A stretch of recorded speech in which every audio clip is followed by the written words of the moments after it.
A covert answer to his seeking came. In a far, shimmering background of mind space, a glowing mouth was seen, a luminous shaft, a recluse gate it seemed, musing on joy, a veiled retreat, an escape to mystery. Away from the unsatisfied surface world, it fled into the bosom of the unknown, a well, a tunnel of the depths of God. It plunged as if a mystic groove of hope through many layers of formless, voiceless self to reach the last profound of the world's heart. And from that heart there surged a wordless call, pleading with some still impenetrable mind, voicing some passionate unseen desire, as if a beckoning finger of secrecy outstretched into a crystal mood of air, pointing at him from some near hidden depth, as if a message from the world's deep soul, an intimation of a lurking joy that flowed out from a cup of brooding bliss. There shimmered, stealing out into the mind, a mute and quivering ecstasy of light, a passion and delicacy of roseate fire, as one drawn to his lost spiritual home feels now the closeness of awaiting love, into a passage dim and tremulous that clasped him in from day and night's pursuit. He traveled, led by a mysterious sound, a murmur multitudinous and lone. All sounds it was in turn, yet still the same, a hidden call to unforeseen delight.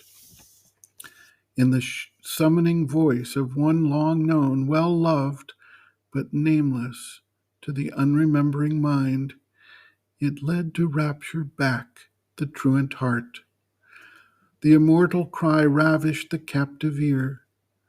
Then, lowering its imperious mystery, it sank to a whisper circling round the soul.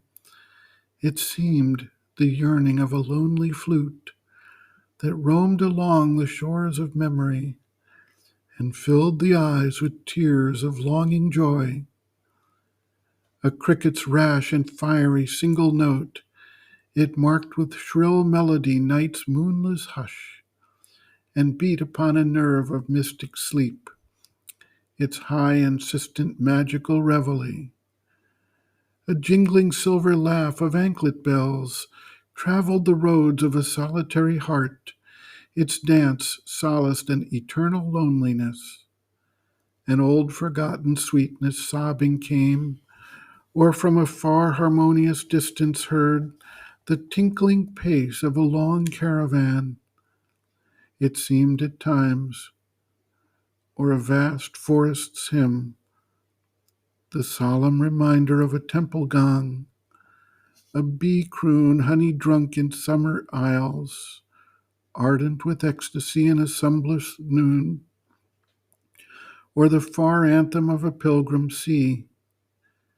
An incense floated in the quivering air, a mystic happiness trembled in the breast, as if the invisible beloved had come, assuming the sudden loveliness of a face, and close glad hands could seize his fugitive feet, and the world change with the beauty of a smile.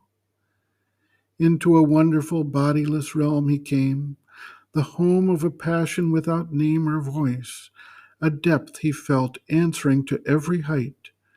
A nook was found that could embrace all worlds, a point that was the conscious knot of space, an hour eternal in the heart of time.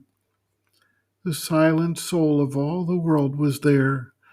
A being lived, a presence and a power, a single person who was himself and all, and cherished nature's sweet and dangerous throbs, transfigured into beats, divine and pure, one who could love without return for love, meeting and turning to the best the worst. It healed the bitter cruelties of earth, transforming all experience to delight. Intervening in the sorrowful paths of birth, it rocked the cradle of the cosmic child and stilled all weeping with its hand of joy. It led things evil towards their secret good. It turned racked falsehood into happy truth. Its power was to reveal divinity, infinite, coeval with the mind of God. It bore within itself a seed aflame, a seed from which the eternal is newborn, a flame that cancels death in mortal things. All grew to all, kindred and self and near. The intimacy of God was everywhere. No veil was felt, no brute barrier inert. Distance could not divide, time could not change. A fire of passion burned in spirit depths. A constant touch of sweetness linked all hearts. The throb of one adoration's single bliss. In a rapt ether of undying love, an inner happiness abode in all, a sense of universal harmonies, a measureless, secure eternity of truth and beauty and good and joy made one. Here was the welling core of finite life. A formless spirit became the soul of form.